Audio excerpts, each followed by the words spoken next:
Because of the obvious threat to untold numbers of citizens, and because of the crisis which is even now developing, this radio station will remain on the air day and night.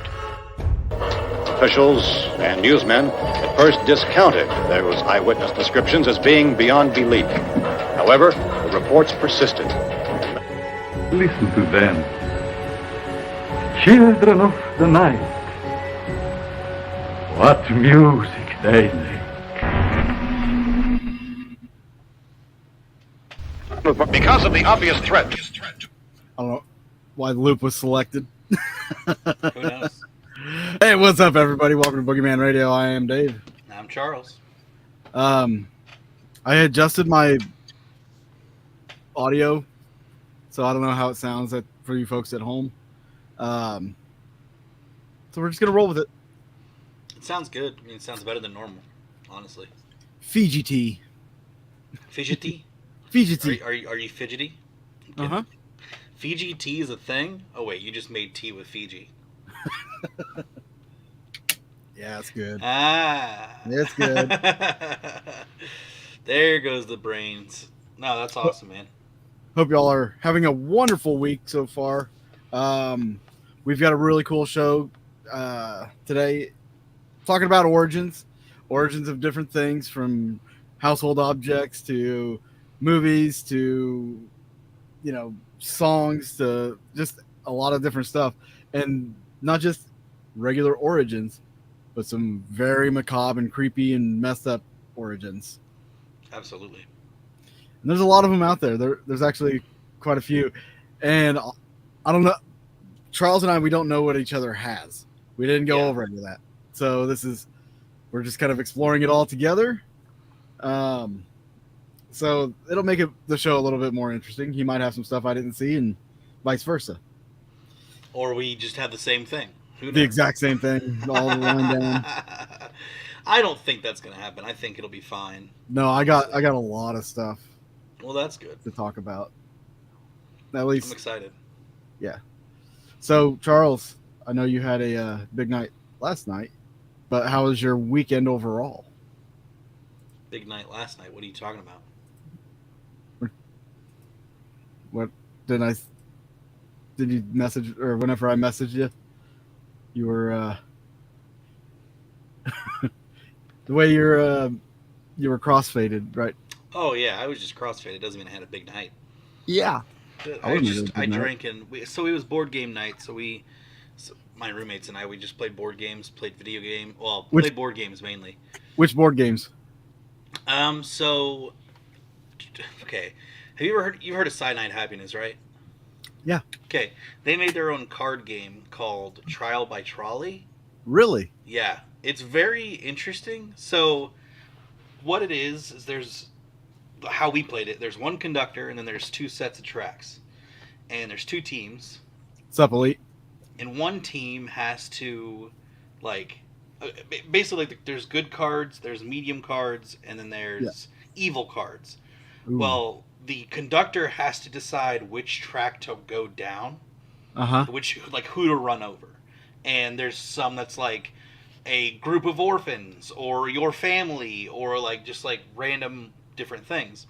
Well, the middle of the ground cards is more of if this person's killed, it will release a plague among all those people that are ginger. I don't know, just random stuff. And then there's evil ones where it's killing somebody. This person kills, or an angry man with a bat who kills all the baby seals in the world. So but there's an R-rated pack too that you would really enjoy, and we played with that last night, and it was actually a lot of fun, and I was really good at the game. So it's kind of like Cards Against Humanity a little bit, but there's more to it though than just the cards. Next time I'm up, we're playing that. Oh, absolutely. So we played that. We played 3 rounds of that, which was great.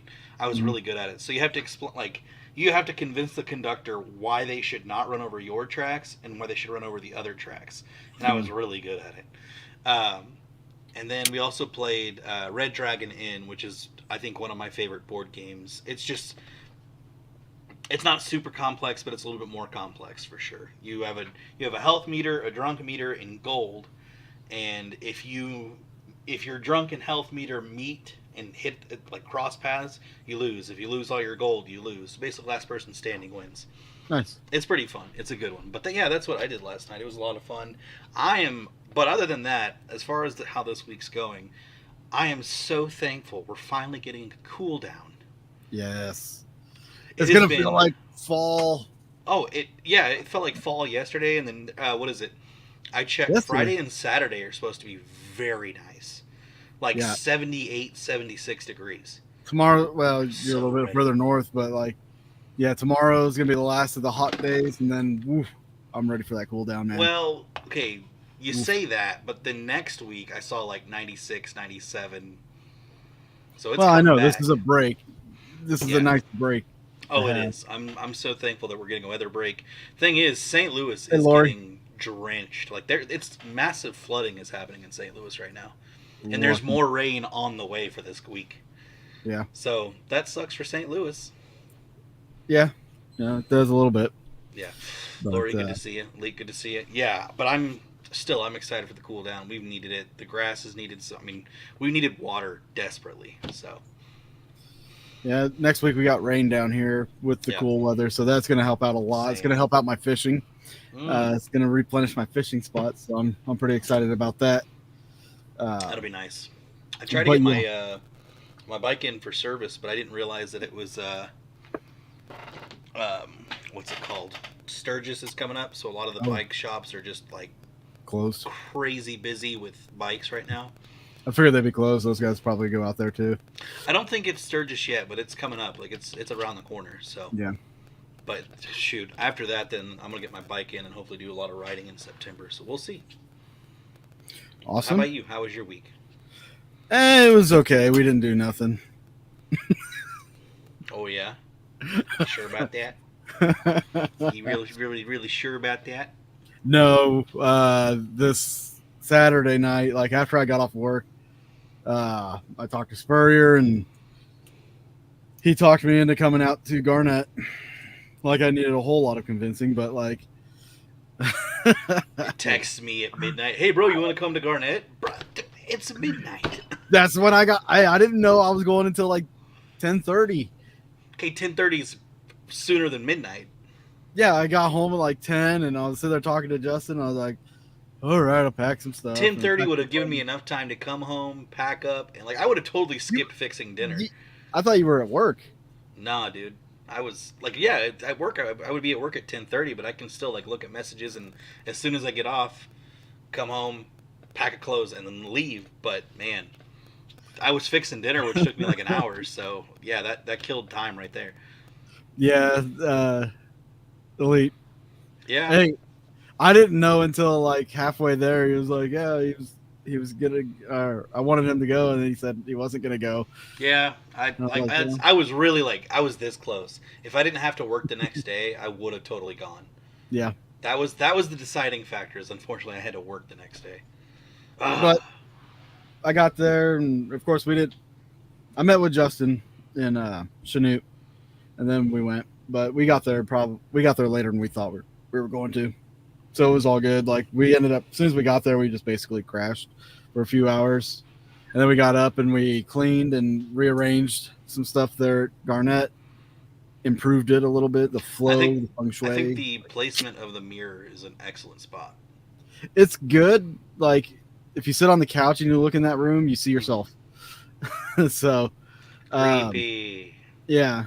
So I mean, it's a good spot. I think it'll probably get moved. Yeah. We talked about setting it above the fireplace in that room. That'd be a good spot. But there wasn't anything to hold it up there, and plus, I think Justin's wanting to change out that wire that's on the back or tighten it up or something. Gotcha. What you should do is you should put the painting underneath the. Well, we moved the painting into a different room. Okay, so you know where you've got the yellow room, then you got the X-ray room, and then you got that one room that. It's like random. Yeah, it's just that middle room by the bathroom. Yeah, that one where we cut and set up equipment. Yeah. To the left. Yeah, so we took that big table out of there, the big folding table. We took it out and we put the computer desk in there, and we set it all up. That's a great place to set up.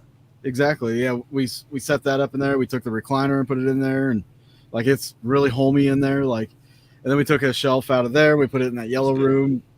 Like, glad there's no negative. Well, I mean, not that there is negative vibes, but glad there's no like. You can fall asleep in that room easily instead of just sleeping in the living room.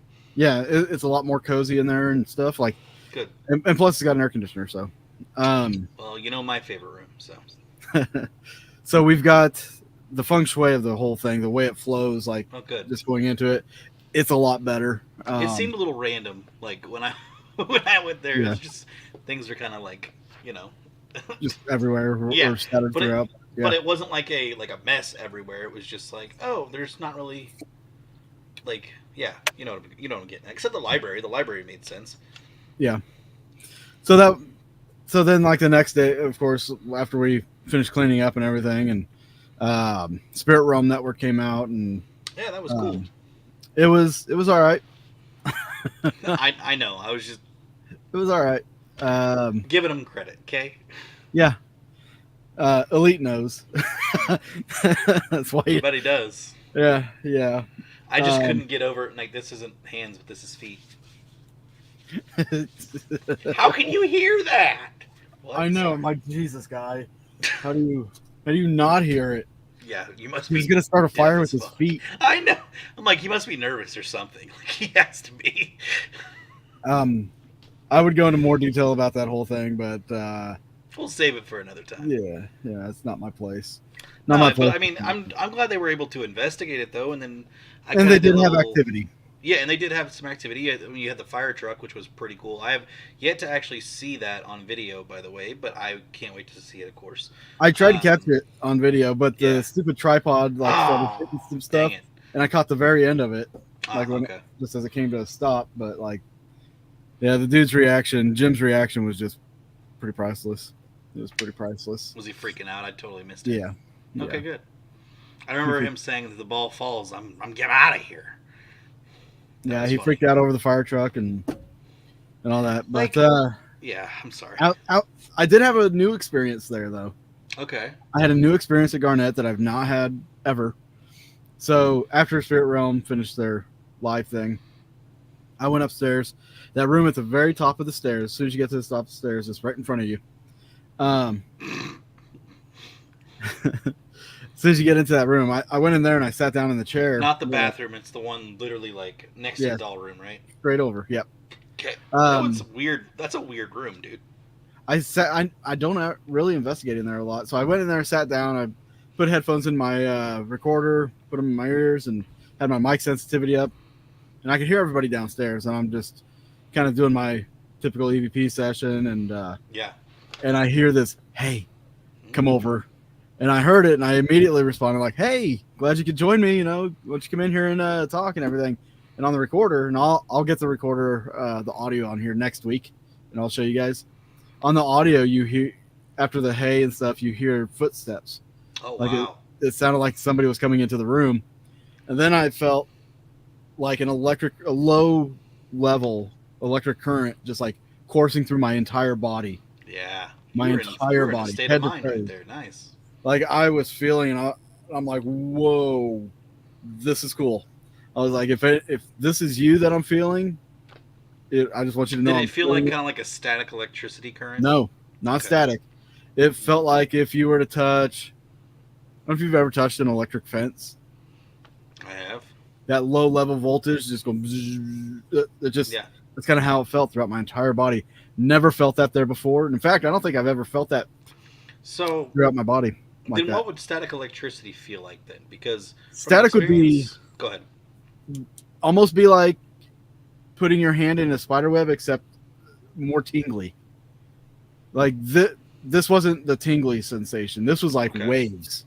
This is almost like waves going through. Feel okay. Yeah, that's different than what I felt over at McIntyre. Okay. Yeah, this was almost like, I don't want to say a vibration, but it was like a wave, of electricity just kind of coursing through, and it was interesting. When I was in that doll room doing the I think it was the Estes session when you were downstairs or something. Yeah. I was getting weird vibes from that room. That room just kept giving me very off-putting, crazy vibes. Speaking of which, as I'm sitting there getting that feeling, Justin comes up the stairs and comes right into the room, and he immediately is like, "Whoa, the vibe in here is just Yeah. like he could tell something was going on, and I did not even say anything at that point, and I was like, dude, I am like feeling. To me, that room's off the chain, and we didn't do any that was cool. Well, I'll have to remember that for next time, because I think that was the one room that we really didn't do anything in, or we didn't try anything, but that's okay. And this was this was probably about 15 minutes after I played the Tomorrow song from Annie. Is that what you were saying? Like, I'm trying to get it, but you were trying to do things, but it was being not stubborn, but yeah. Yeah. I played it like 6 or 7 times in a row. That's so cool. That's awesome. So cool. Cruelty. Well, somebody's gonna get me for cruelty to spirits. If that's a real thing. Yeah, I got back last night and good yesterday, and just edited a little video, showed you guys. I sent you. Yeah, that was pretty good. It was excellent. Yeah. It turned out as well as I thought it was going to. But yeah, it's just been relaxing today. So that's good, man. And I gotta get me some lights. I'm so orange. Jeez. Orange mad bad. Like I went ahead and blew up the screen to where there's no white coming from my screen. I'm just like, whoa! It is like yellow and orange and gold. Like, stay golden, pony boy. What the hell is happening?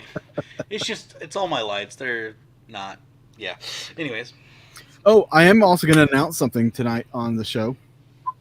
Cassie brought wine. All you'll get the news early.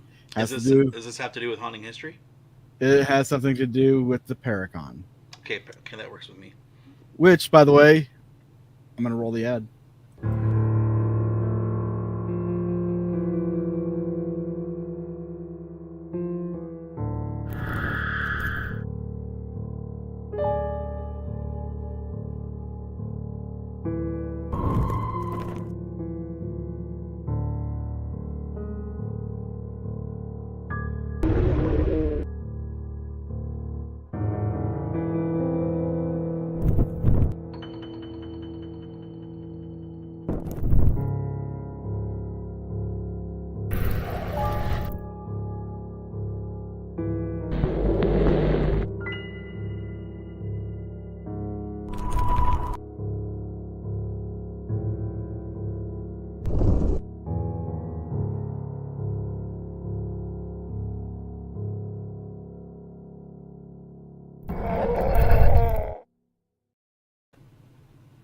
So one of two things. They have announced and started posting KD's new show, which is Ghosts of Devil's Perch.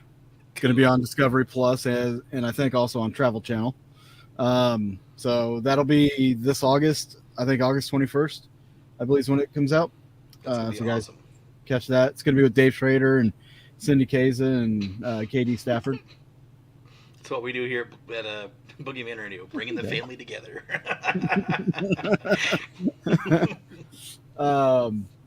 Now, also, the big news that I've been teasing on Facebook, we do have one location we are going to announce or start selling tickets for an investigation for the Paracon. That is the Route 66 movie theater in Webb City, Missouri. I have filmed there and do have an episode of it on the YouTube channel, so if you want to check that out, it's I think it's in season 2 of Haunting History. I'll go back and watch season 2 just to be able to remember the place, because it's been a while since I've seen that episode. But I've had quite a few experiences there, from being pushed to kind of being possessed, taken over, whatever you want to call it, and as well as EVPs and stuff like that. But we did an interview with the news crew there, and they recorded some activity while they were doing an interview with me, and that led me to taking the news crew to Garnett House, and she had the ball come out of the closet a couple times. Is that going to be on Saturday? What day is the investigation? Yeah, it'll be on Saturday. Okay, it'll be on Saturday, and I'm thinking the hours are going to be like from 10 p.m. to 3 a.m. Of course, they'll give people time to get there a little early. And get their shit together. That's a solid time, though. Like that's a nice window. And the tickets are going to be $70 per person, but there's a limited amount of tickets. There's only going to be 12 tickets.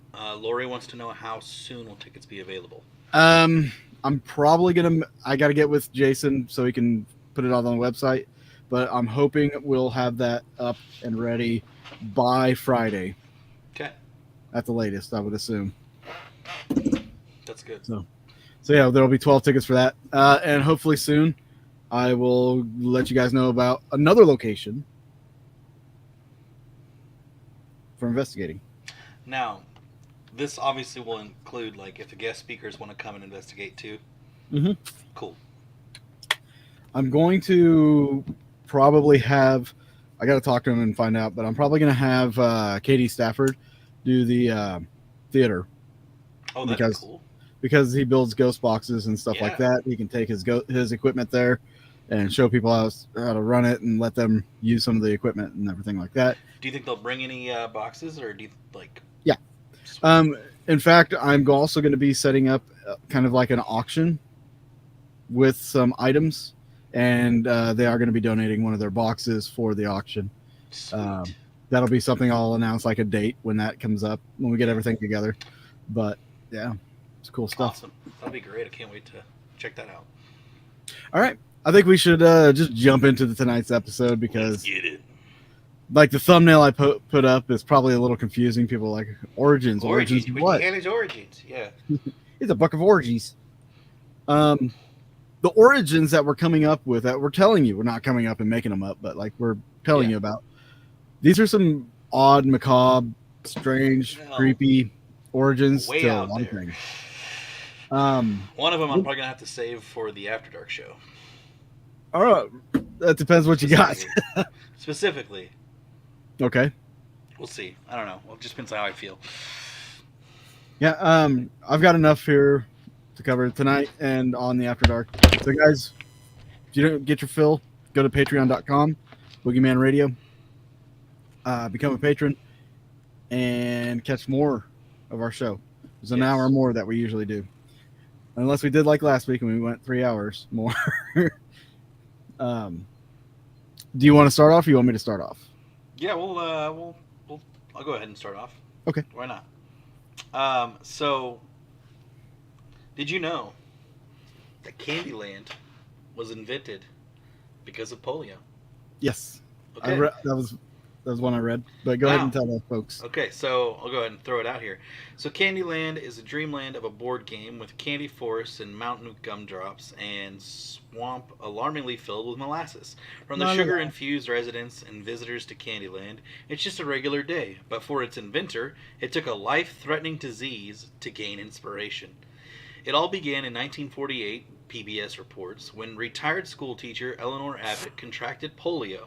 The viral disease can cause serious paralysis, even death. Today we have a life-saving polio vaccine, but Eleanor wasn't so lucky. The vaccine wouldn't be successfully cultured in human tissue until that very year, per science. A widespread vaccine wouldn't come about until Jonas Salk and other scientists refined it in 1950s, says the World Journal of Virology. For Eleanor, treatment was available, but it only went so far. Even mild cases could still mean a long, boring period of convalescence. Patients were often isolated due to worries that they would spread the disease, because the polio epidemic in the 1940s and 50s tended to strike most children, or children most, NPR notes. Abbott was an isolated ward surrounded by sick kids. They needed something to distract them, so Abbott made a draft of a board game. The Atlantic reports it was a hit. Abbott later pitched it to a game company, Milton Bradley. Candyland became wildly popular amongst non-polio-ridden folks almost as soon as it debuted, but it's still published today by Hasbro. We're going to ruin a lot of people's childhood. We are. Yes, absolutely. This one was pretty shocking. You know the story of Sleeping Beauty. Yes. Well, it's actually a lot darker than you anticipated. So Disney's Sleeping Beauty is a classic tale of a princess in distress and the prince who comes gallantly to rescue her, right? The original 17th century Italian tale has similar beginnings, The princess, named Talia, pricks her finger on a spindle and was sent into a deep sleep, fulfilling her earlier prophecy. The rest of Talia's story is actually too gruesome to be a children's tale. Ooh. The man who comes to rescue Talia is a king, not a prince. The king's kiss did not wake Talia. Instead, he, quote unquote, gathers the fruits of her love, which is a nicer way of saying he raped her while she slept. Oh, God. 9 months later, she gave birth to twins, and one of them sucked the splinter from her finger, waking her up. Talia and the king fall in love, but the king is still married. So, his queen orders the twins to be kidnapped, cooked, and fed to the unknowing king. And luckily she fails, but the moral of the story was, lucky people, so 'tis said, are blessed by fortune whilst in bed. All right, we'll go with that. Yeah. So I don't know, they're like, hey, date rape, and then shit, he's married. Yeah, probably shouldn't do that. Yeah, well, yeah, probably shouldn't do that. So that's Sleeping Beauty for you. That's wild. Oh yeah, I got more Disney ones too. Oh, I can't wait to hear them.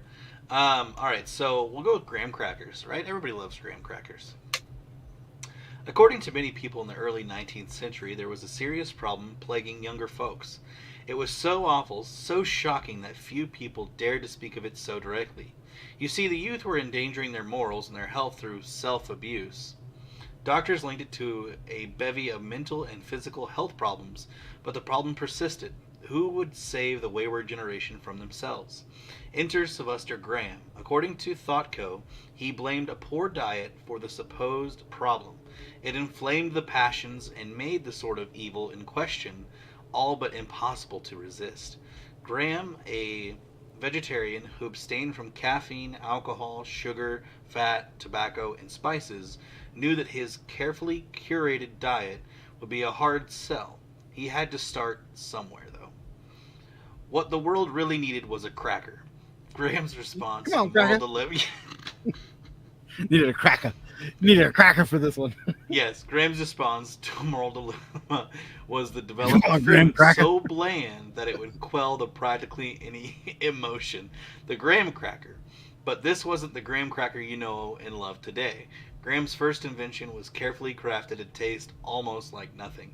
It did little to fix the problem it was created to address. Maybe that's because people started to mess with the recipe. Today's sweetened refined version would be sure to horrify Reverend Graham. By the way, It's like cornflakes. As a kid, you Yeah. just pour sugar Yes. on cornflakes, and it was like, okay. if you couldn't tell, Yeah. the self-abuse they were talking about was self-gratification. You could probably imagine what that is, but Yeah.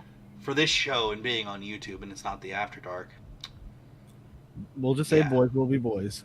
yeah, we'll go with that. And graham crackers were supposed to stop that urge. They should make itchy socks. Oh yeah, that's a good one too. Yeah. All right, that's All a right, wild one. We're gonna jump back to Disney because a lot of you watch these movies or have watched them growing up, and this will ruin your, thought on them. Good. How about we go with Pinocchio? Mm. So when people visualize Pinocchio, they see the sweet young puppet with a desire to be a real boy. The Disney movie tells the tale of his adventures with his friends and advisor, Jiminy Cricket, and how they ultimately lead him to his dream of being a human. The original creator of Pinocchio, Carlo Collodi, was hoping for a different image. Collodi created the character for a serial story in an Italian newspaper with the goal of showing kids the consequences of being bad. Mm. So Collodi's Pinocchio was cruel and mischievous. His Jiminy Cricket was only referred to as Talking Cricket. And when the cricket decided to try to give Pinocchio some good advice, the puppet boy killed him with a mallet. Jesus. Oh, it gets better. Pinocchio is constantly tortured in different ways throughout the story, all the punishment for bad behavior. Collodi initially ended the tale with Pinocchio's death by hanging, but because of an outcry from fans, Collodi was forced to continue. So he decided Pinocchio's life would be spared in exchange for even more gruesome punishments from that point forward. So, yeah, Pinocchio was just a little asshole that got punished for a lot of misdeeds. Even hung at one point. I swear I cannot lie. Don't tell a lie. You're gonna be Anyways. Oh yeah. Horrible things are gonna happen. Horrible. Very, very horrible things. Oh my gosh, these are wild. All right. Another one. Another common item. Let's talk about treadmills. Okay. Have you heard about this one, Dave? Involving I have. treadmills? I You did. have? During my research, I come across it, and I was like, All right. all that. All right. It'd be easy to make a joke about how exercise on a treadmill is simply excruciating. Know that if you were to find yourself in front of a group of 19th century convicts, that quip could fall very, very flat. That's because in the early days of the 19th century, prison reform, treadmills were used as instruments of torture, according to the mental floss. Engineer Sir William Cubitt first debuted a tread wheel for prisons in 1818. Inmates would be obliged to step up on the giant contraption, walking for hours on end. The kinetic energy generated by these poor souls would be used to turn gears that powered water pumps in grain mills. It might have been okay if it weren't for the 8-hour shifts and terrible diets. Weakened inmates could fall and receive terrible injuries on the treadmill. Prisoner reforms claim that the what? I said, "Oh no! Oh no! Oh no!" Prisoner reformers claim that the treadmill would quiet the beastly spirit of the worst offenders. Yet those subjected to the experience were often proudly affected. Imprisoned for gross indecency with certain male persons and forced to do time on the treadmill during his 2-year sentence, he died just 3 years after his release. That was, Oscar Wilde. Eventually, the brutal treatment was exchanged for more low-tech but equally harsh labor like chain gangs and field workers. That's wild. It's already torturous for me. It's why I never get on them. Anyways. Speaking of torture, I'm going to shift gears a little bit. I got some more Disney ones that I'll talk about probably on the After Dark. Right. There's several others like the Little Exactly, Mermaid. Cassie. Like. Human hamster wheel. But I'm sure some of you have heard this, but this one's for you ladies. Charles, do you know why chainsaws were invented? No, I actually don't. And I know you mentioned it, but I'm very intrigued. Yes, if you haven't heard this might make a little of you, some of you kind of squeam a little bit. Like, anyway, the original chainsaw looked more like a modern day kitchen knife than what we would call a chainsaw nowadays. It had little teeth on a chain that wound into an oval and first appeared in the late 18th century. They were invented for use in medical procedures to help ease the task of cutting through bone. It was used for various bone cutting operations and amputations during surgery until medical advances saw it phased out. The chainsaw was mainly used in a particular surgery called this is tricky to pronounce. You can do it. Symphysiotomy, which had been previously performed with a small knife and saw. So these monstrous devices were actually invented for bringing babies safely, into the world. Before the common use of the C-section, all babies had to be passed through the birth canal. However, as we know, babies can become obstructed in there if they are breech or too large. When babies couldn't fit through or they would get stuck in the pelvis, parts of the bone and cartilage were removed to create more space for the baby. In this case, the chainsaw would be used to be performed to help with childbirth. The surgery took a long time and was done without any anesthetic. So the chainsaw sped up the process.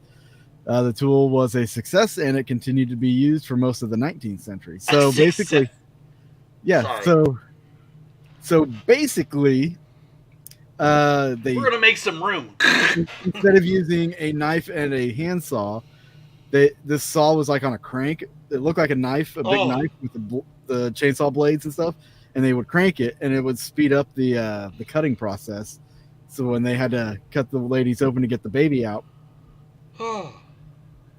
no anesthetics. No wonder women died. Right? Like, yeah, we're just gonna break your bone real quick. Like, good gracious. I wonder how many people are like, you know what? I'm going to use this on this tree. I've been meaning to cut this damn thing. Could you imagine, like, don't come out just yet, baby. Push it back in. I'm going to need you to stick your hand in there and just kind of shove it back while I cut this bone right here. Yeah. Essentially, that's what I'm getting. Oh, yeah. Oh, yeah. Yeah. I can't even fathom that one. Wow. Yeah. I mean, and like you said, it explains why a lot of women died at childbirth. I'm sure that there was a lot of blood loss. Not just from having the baby, but from being cut up.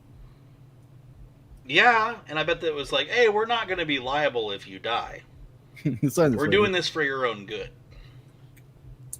I wonder how many sick bastards there were that were performing that, like, oh, yeah, that's it.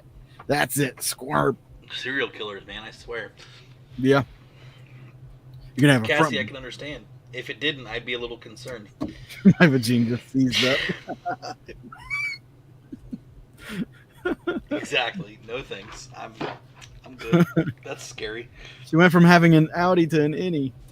Or an innie to an Audi. That's so messed up. That is messed up. All right. So... Yeah, top that one. I don't know if I can top that one, dude. I don't know. All right, here we'll go with, it's not a common thing, but it's, you know, we say it a lot when we're kids, and so cooties. Mm-hmm. Cooties are a playful scourge of the schoolyard. Young kids run around chasing each other with the threat of cooties transmitted from another gender, or else heroically giving their friends the life-saving cootie shot. Though most children understand that cooties aren't real, they might not know that these bugs were once a real scourge. Like so many awful things, cooties can be traced back to World War I. As reported by Slate, soldiers in the trenches were plagued by painful and persistent body lice. It was part of the litany of misery that included chemical warfare, freezing mud, and enemy snipers waiting for you to make a mistake. The Germans gave him cooties. Yeah, exactly. The painful bites and skin-crawling appearance of the insects were bad enough, but the little jerks spread sickness too. According to the Microbiology Society, typhus transmitted by lice got so bad during the conflict that thousands of soldiers, prisoners, and refugees died of bacterial disease. After the memory of the war faded, the idea of the cooties became more innocuous, and they haven't lost their connection to the illness, though. Cooties and cootie shots tend to surge in childhood circles whenever disease runs rampant. Oof. We went from cooters to cooties. You do what you gotta do. Do what you gotta do. Talk about silverware. Oh, yes. That one's funny. I'm gonna read that one next. That one. No, you can go ahead and read it real quick. All right, I'll read it real quick. Yeah, darn it. All right. Just unlock my screen real quick. Uh-oh, Dave went. All right, so... I'm just getting a refill. No, it's fine. Today, Oneida Limited is one of the world's largest sellers of stainless steel and silverware plate tableware. But that's not all there is to the Oneida story. As many as the company might want you to focus on the quality of their products or its kitschy mid-century advertisements, the real origin of Oneida is pretty wild. It started with religious rebel John Humphrey Noyes. He was a perfectionist. For Noyes and his followers, that meant they believed that Jesus had already come back by 70 CE, meaning that the utopian kingdom of God was already here. Some people simply needed to start acting like worthy children of God to take advantage. The group decided to go for it and moved into a large brick house in central New York State in 1848. Okay, people need to stop calling me. Noyes argued that since early Christian communities were communal, the Oneida community should share everything too. That meant funds, living spaces, businesses, ventures, and spouses. Noyes eventually got the idea that the community would be able to produce the most perfect perfectionists through selective breeding. Unfortunately, that led to abusive practices, breaking apart marriages, and coercing young and old community members into shocking situations. No.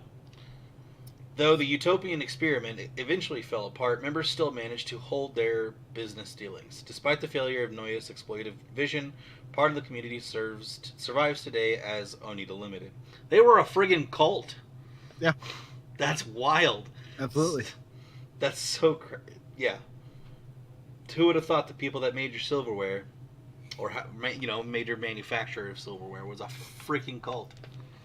Did you know that once the cult disbanded, kind of, several of the members moved out west and formed what's now Orange County? Huh. Yeah. Go figure, right? Perfectionists. Entitled mother. Anyways, what? What? Here we go.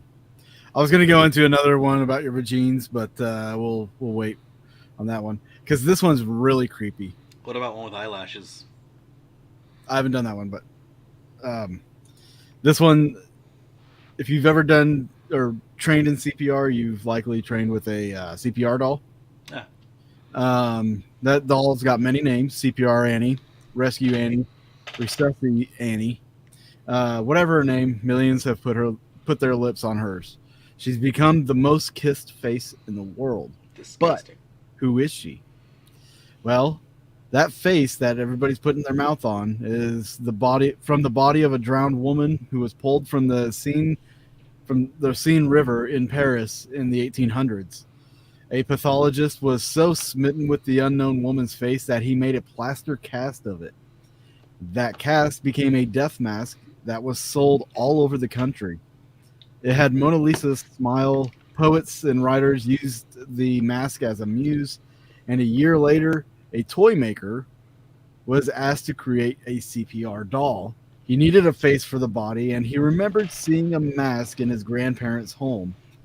That mask, of course, was the unknown woman of the river, or the I don't know what they're calling it. The toy maker thought it would be a perfect fit for the CPR doll, and Resuscitate Annie came into existence.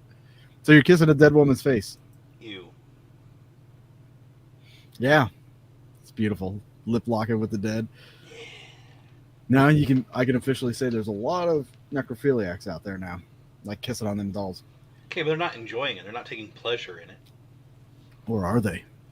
Dun dun dun. You know those people that are like, "Oh, I'm gonna play around with this." Oh, I gave it the tongue. Like, it's the greatest thing ever. You know that face was modeled after a dead woman who got pulled out of a river, right? Well, that changes things. Changes things drastically. We'd wipe her mouth down with a little hand wipey. God. With every person in the class. Oh God. But yeah, that face that you were kissing was a dead woman from the 1800s. Congratulations. I bet she couldn't possess every single one of those dolls that were made in her likeness. It'd be like a paraplegic coming after you. Exactly. It's just like the Annabelle dolls. It's fine. So, what y'all know about Listerine? Ooh.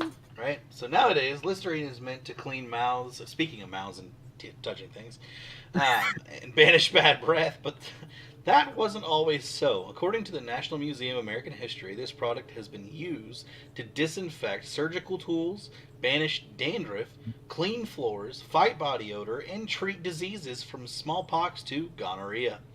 Maybe it's easy to make a list of ways Listerine hasn't been used. Dr. Joseph Lister didn't invent Listerine, but he was a Victorian-era doctor who learned the value of cleaning.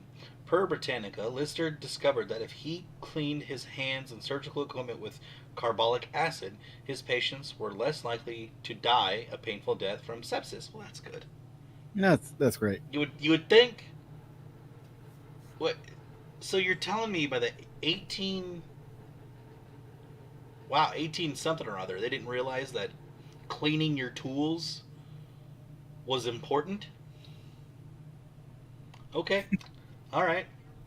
So, that's wild to me. So, I've never really heard of sepsis before until now 2 times this week. Yeah. Yeah, a friend of mine told me that his pastor passed away from sepsis. Oh. And then reading this article has mentioned sepsis. I've never heard of sepsis or the concept of sepsis. Like just dying from bacteria getting into your bloodstream. Yeah. No idea. Didn't know that was a thing. Yep. Oh, yeah. Crazy. That's why they sterilize everything before the surgeries. Yep. Well, okay, so while Ignaz Semmelweis first published the hand-washing method in 1847, he was roundly rejected. What? You're telling me that they rejected the dude who came out with hand-washing? Who, like... Like, no, bro. No, we like to flavor our food, okay? Yeah. It helps build your immune system. Yeah, it's good for your immune They system. probably didn't even know what the hell immune system was by then. But by the 1870s, says the Mutter Museum, Lister's ideas took off and mortality rates plummeted. When chemist Jordan Wheat Lambert made his own antiseptic, he named it Listerine, after the eminent doctor. In the intervening years, Listerine has been used for a variety of weird things. One of the most harmful is the kind of made-up scourge of halitosis, or bad breath. While stinky breath certainly can happen, halitosis was actually a marketing ploy. It was really designed to make people paranoid. In some ads, bad breath was blamed for tragedies like failed dates and lonely marital beds. The only way to fix it? Listerine, of course. Yeah. So basically, it was your typical American West, like, cartman coming to town selling some tonics, trying to heal and cure you of something. And it actually did. Your marriage in the rocks, try Listerine. Put this on there, her breath will smell so fresh. Oh, not even breath, just like, hey, you having a bad marriage? Try Listerine. Yeah. Maybe it'll help your marriage. Pour that on there, maybe she'll get it. Anyway. Your toe hurts? Put some Listerine on it. It'll be fine. Like. And when it did work, you know what they created? Lysol. Lysol, it's used every day. It's all around us. Have you read about this? No, I'm not. But okay. So Lysol's been around for decades, as we know, and it's known for its ability to kill germs on most household surfaces. But the product has a pretty dark history that might surprise you, and it has to do with feminine hygiene. Oh, that's right. Going for the women today, aren't you? Feminine hygiene. At one point, it just seems to be a theme with these products. It's tested on the women. What are they going to do? They don't have any rights. At one point in the 1930s. God. That's careful, you might get banned here. No. That's the time period. Oh, yeah, that's a good point. Time, time forgives all. It's fine. At one point in the 1930s and throughout the 1960s, Lysol targeted women with advertisements promoting the product as a douche. The cleaner even became a top-selling item for feminine hygiene during that time, according to Case Western Reserve University. Vintage ads seen across the internet show how advertisements encouraged women to kill germs gently and thoroughly by douching with Lysol. These advertisements represent women shunned by their husbands with the promise of a refreshing douche with Lysol as the solution.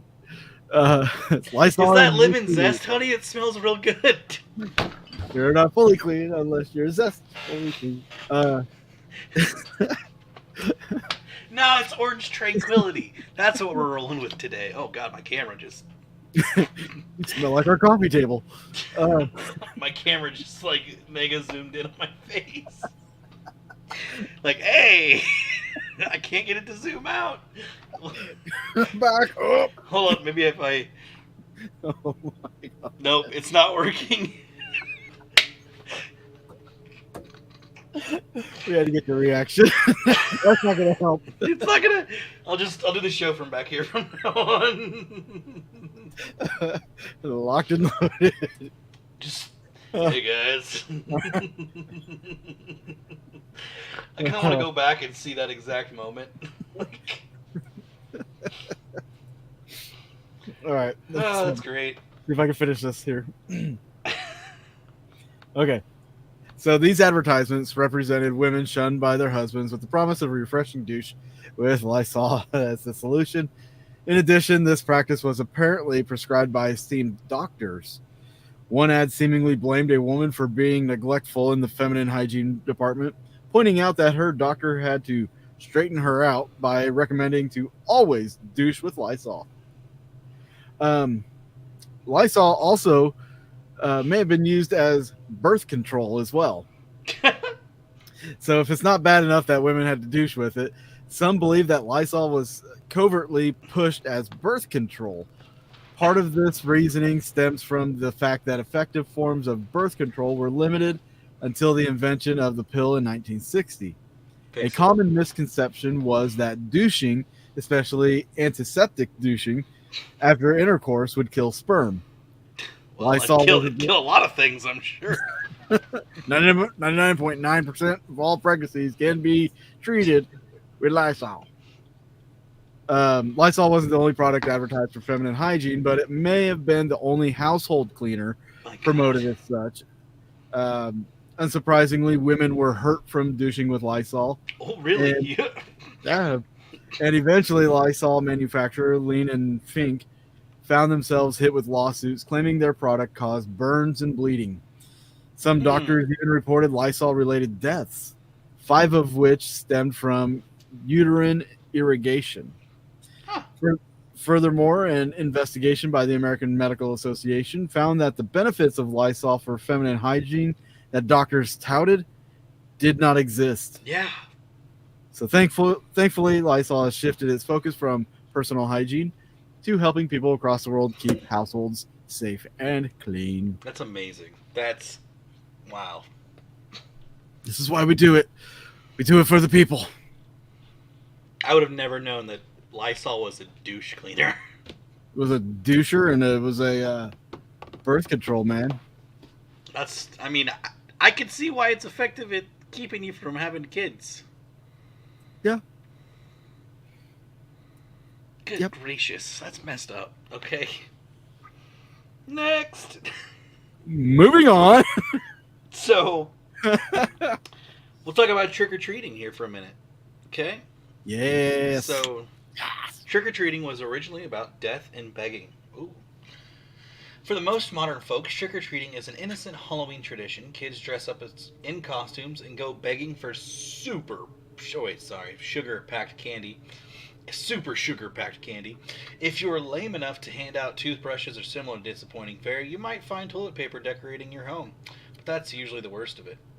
Travel back to the pre-existing Europe, however, and you'll find that the practice was more serious. Halloween was originally the Celtic festival of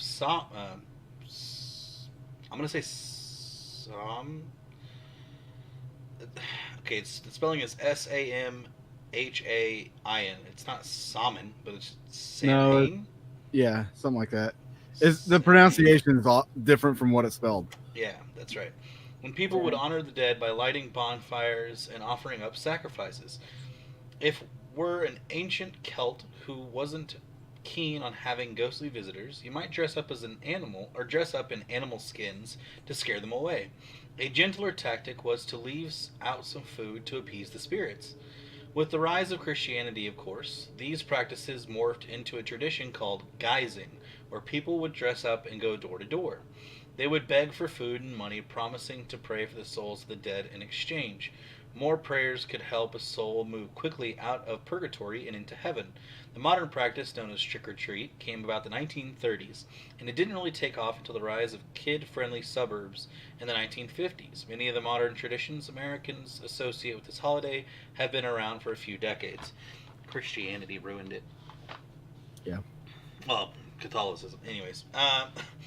Religion church has ruined a lot of... Yeah, I would say that religion has... I shouldn't say ruined, but the church has changed a lot of, things. Traditions, things, and just that people did on a normal basis. Well, anyways. My next one, not to worry, ladies, has nothing to do with you quite. Oh, finally. Thank God, Dave. Being sexist today. This one is the origins of Ring Around the Rosie. Ah. Couldn't be sexual at all, could it? Perhaps later as an adult, you probably learned that Ring Around the Rosie is a deathly little poem about the bubonic plague in London in the 1600s. My God, you may have thought, how could children sing about things like this? It happens. You learned in that moment that the meaning of the little ditty was not a cute nonsense nursery rhyme, but rather a chant of the damned. Ring Around the Rosie meant the itchy rash around the infected sore of a sick person with the plague. Pocket full of posies were the flower petals that the plague doctor showered upon the deceased patients, which also helped ward off their odor. Ashes meant the cremated remains of the deceased. And yes, whether sick or not, we all fall down at the end of our lives. Eerie fun fact, during COVID-19 pandemic lockdown, the song was used as a way to ensure one has washed their hands long enough. About 15 seconds. Yeah, I did hear. I've heard that before. Crazy. Now there's evidence to the contrary, though. In fact, there is a great deal of evidence that the nursery rhyme does not come from these deathly origins. In fact, in all likelihood, that's not at all where the verse comes from. And here's why. The first recorded version of the nursery rhyme did not show up until the mid-1800s, some 200 years later after the plague.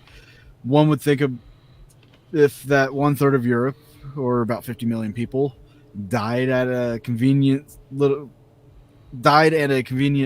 nursery rhyme had come up to commemorate their demise, someone would have written it down a time or two prior to the mid-1800s, and it probably would have been nicer, maybe.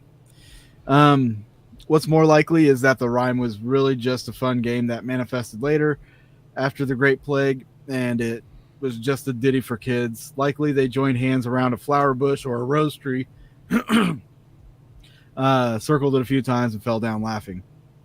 Or perhaps, as some say, the fall meant a type of curtsy.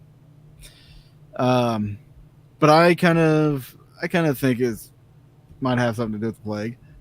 But we're no That's doctor. what I've always thought. You know, another nursery rhyme was London Bridges. Oh yeah. Some scholars believe that the English nursery rhyme tells the story of a Viking attack, while others think that it's about human sacrifice. Many of us are so familiar with the nursery rhyme London Bridge is falling down that we could sing it in our sleep.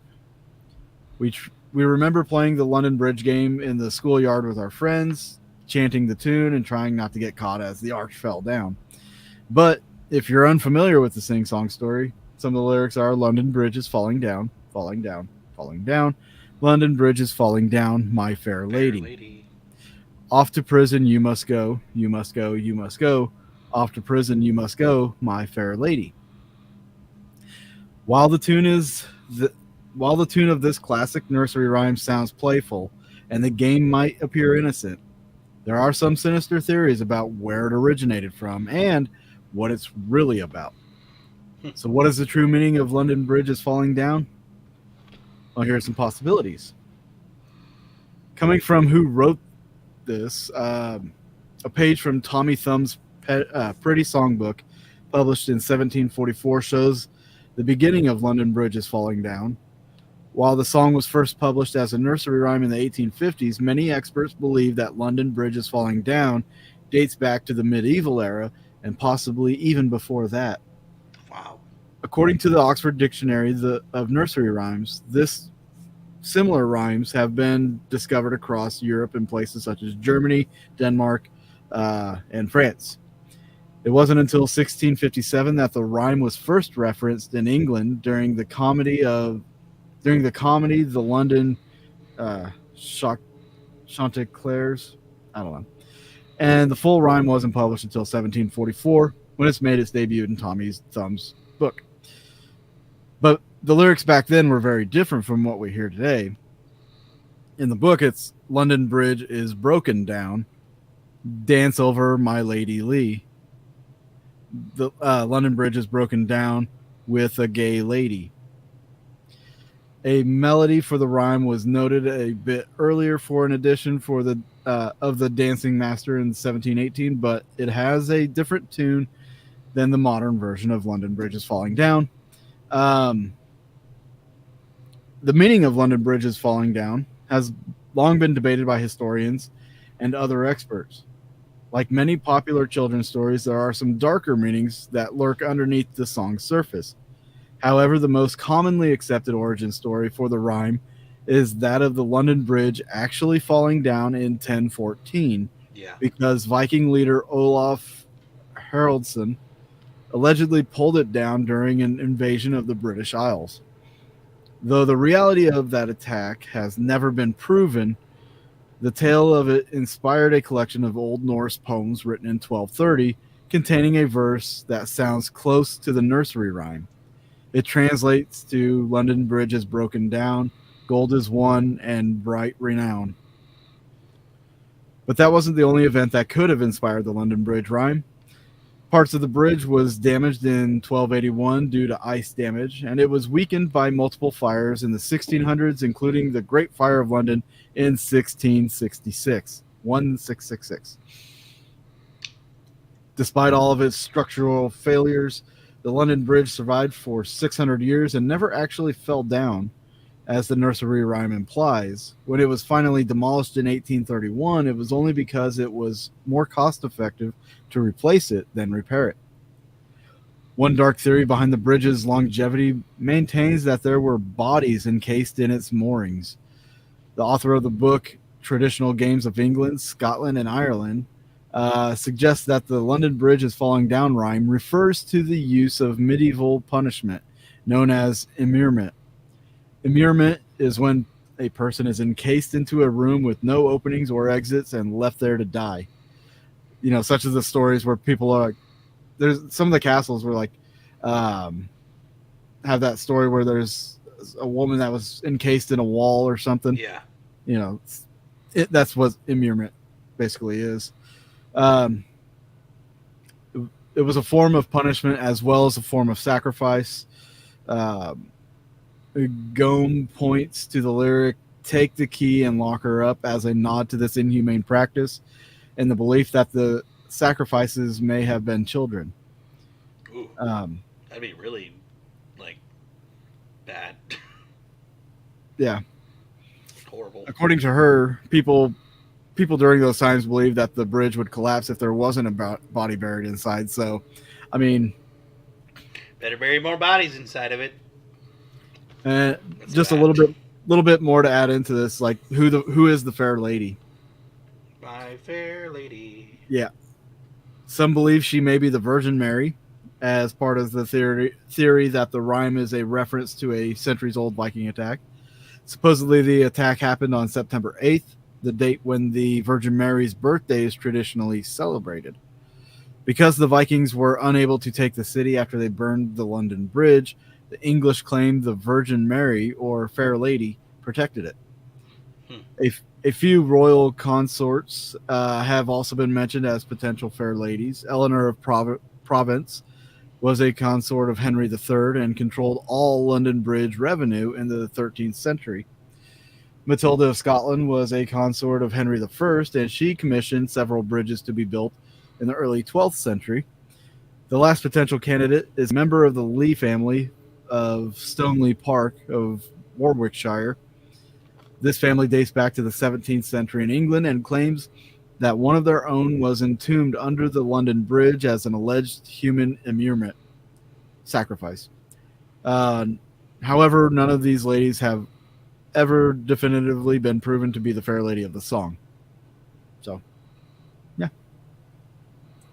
All right. Beautiful. I love it. That's crazy. A lot of good ones tonight. Yeah. Oh shit, we went over, huh? Yeah, we did.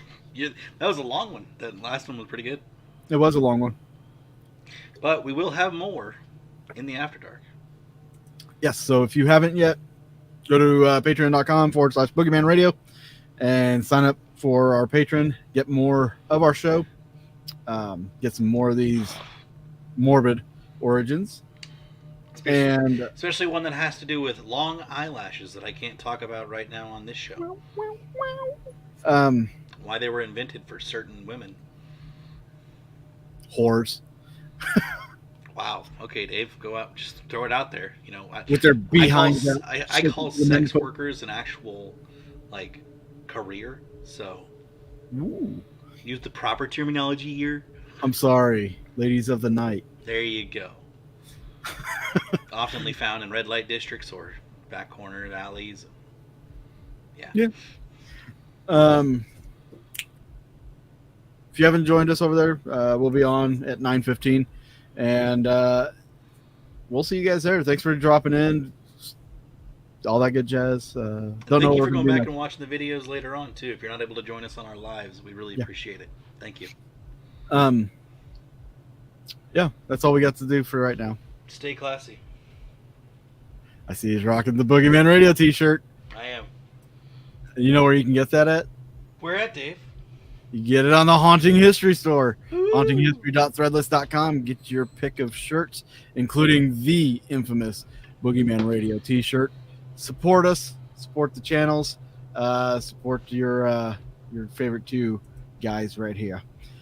We will see you guys next week. Same time, same place. Thank you all for joining us. Good evening.